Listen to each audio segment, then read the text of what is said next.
Vampires are an often occurring boogeyman in Western culture. Still, few have a true grasp of the knowledge surrounding these notorious creatures of the night, especially in modern times, where most compare vampires to cool, sexy anti-heroes with an eye for fashion. However, vampires are far from anything we'd consider pleasant, and history has a plethora of lore surrounding vampires that reveal the genuinely grotesque evil nature of these monstrous parasites. These tales are usually associated with Eastern Europe, Egypt, and the ancient Mesopotamian world. But in 1892, Rhode Island was the vampire capital of America, in a tale that found worldwide renown. News outlets across the states printed out countless stories on the topic. With the rise of tuberculosis deaths of the era, everyone was looking for a mental escape from the depressing reality of the contagion. The demons of the old world were knocking, and a shiver of paranormal fear spread across the US like a virus. In the village of Exeter, Rhode Island, a man named George Brown was the unluckiest man in the community. His wife had died unexpectedly from an unexplained and unfamiliar illness that caused chaos in his New England home life.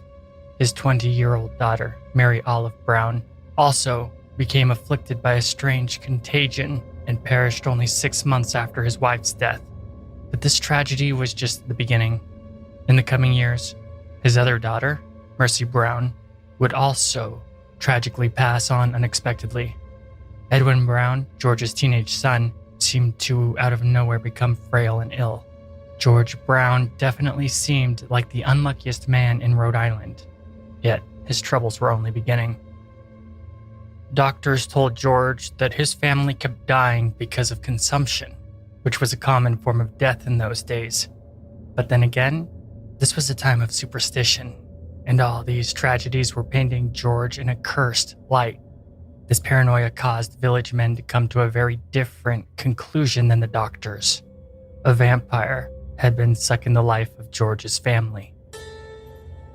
The only way to save Edwin from dying too was to find the vampire and end its evil for good. So madness befell the small New England town, with the talk of vampirism spreading like wildfire. On a cold and windy day in 1892, a group of men entered the village graveyard to dig up the bodies of George Brown's deceased relatives. They concluded that since the vampire was only oppressing the man's family, it was most likely a former family member. If the bodies were decomposing correctly, then they'd search for the vampire elsewhere. No matter what, the men were determined to find a body buried in the graveyard that did not show signs of decay. This idea, whether known or unknown to the villagers, goes back to the very origin of Western vampire lore.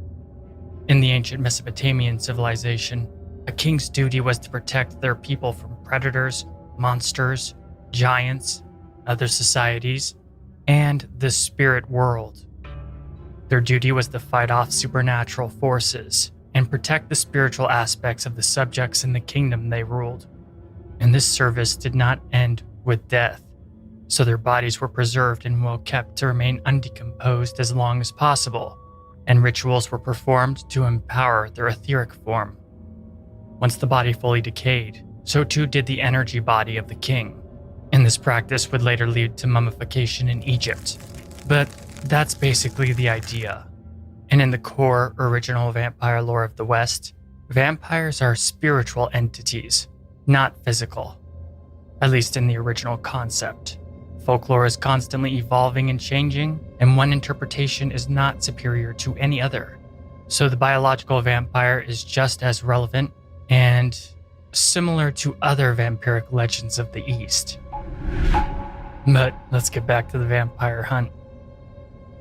The men dug up each grave, one by one, as the wind howled around them, chilling them all to the bone. One by one, they discovered the bodies to be appropriately decomposing in the frozen earth. Yet when they came upon Mercy's grave and opened the coffin, the men were consumed in fear. Her body was free of corruption, and fresh blood trickled from the supposedly dead flesh when prodding it with their shovels. The men immediately assumed that this was the fresh blood that she'd been drinking from others. Her hair had grown, as well as her fingernails, and her position in the coffin was not the traditional way the corpses were laid to rest, which the men claimed was proof that she'd been moving about in undeath. To the villagers, they'd found their vampire. So they dragged the coffin from the cold earth and ripped the body from it. Then they removed the heart from the corpse, which to them seemed perfectly healthy, as if the girl had never died. They burned the heart to ashes on a nearby rock, then collected it to take back to sick Edwin to add it to his medicine, because that was a thing they did back then. They did not destroy the body, though, or even stake it to the ground, as was the custom of the old world. People think that staking the heart is the classical way to kill a vampire, but this is a misunderstanding. The stake is meant to go through the body and into the ground, to pin them to the ground. And how could a stake hold back a metaphysically, supernaturally strong vampire? Well, that's esoteric, and makes it unable to travel etherically, or depending on the culture, even physically. Edwin died not long after all this, despite the villagers' efforts. However, nobody from the Brown family was affected after the corpse was exhumed and the heart burned, and the ritualized act of vampire slaying seemed to ease the tensions of the villagers and help them cope. The accounts of this vampirism diverge in different ways depending on who's telling the story.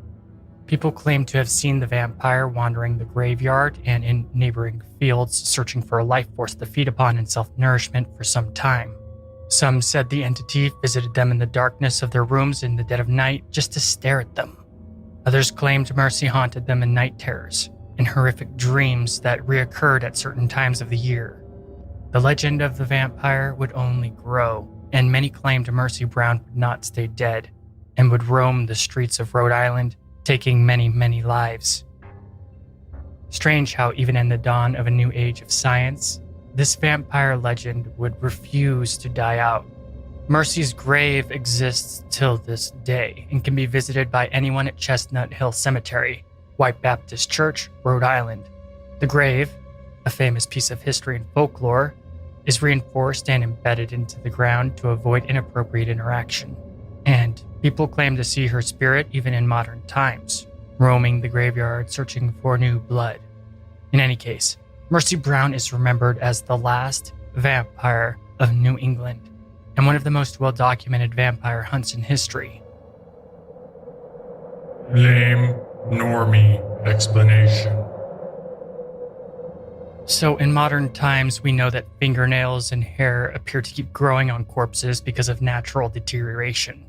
Depending on which version of the tale you subscribe to, Mercy had been stored upon death because the ground was too frozen to dig her grave, and the cold could have easily preserved her body. Not to mention that it was freezing, and when she was eventually buried, the ground would have preserved her body pretty well too because it was so cold. Bacteria and decomposing bodies can make movement occur from gases and the like, which could have also made her body seem to be like animate to a degree. Could explain why she didn't appear in the pose that was normal for people to pose in their caskets. Or who knows, when the body was being stored, it could have been dropped or something by the undertakers, and her body could have gotten kind of moved out of position then. Also, tuberculosis was a common contagion of the time, and her family was definitely killed from it, just like many in those days.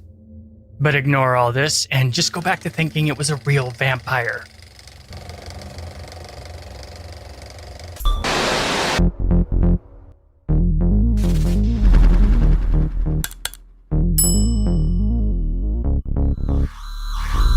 Thanks for watching. Did you know 80% of our viewers are not subscribed? If you enjoyed the video and think we've earned your sub, please help the channel grow by clicking the subscribe button. And don't forget to like and share to please the algorithm gods.